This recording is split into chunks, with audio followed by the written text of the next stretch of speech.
بنی نجار کے ایک باغ میں دیوانہ اونٹ گھس آیا۔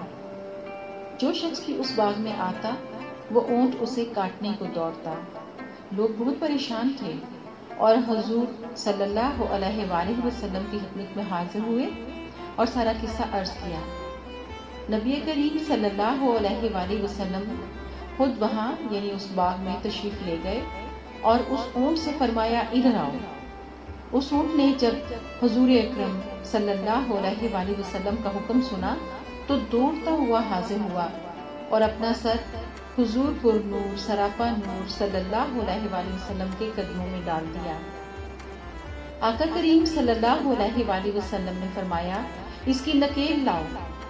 آپ صلی اللہ علیہ وآلہ وسلم نے اسے نکیل ڈال کر اس کے مالک کے حوالے کر دیا اور اونٹ بہت آرام سے چلا گیا۔ آقا کریم محتشم و مکرم صلی اللہ علیہ وآلہ وسلم نے پھر صحابہ کرام رضوان اللہ اجمعین سے فرمایا کافروں کی سوا مجھے زمین و آسمان والے سب جانتے ہیں کہ میں اللہ کا رسول ہوں صلی اللہ علیہ وآلہ وسلم، حجت اللہ علی العالمین۔ اللہم صلی علی سیدنا و مولانا محمد وعلی آلہ وصحبہ وبارک وسلم۔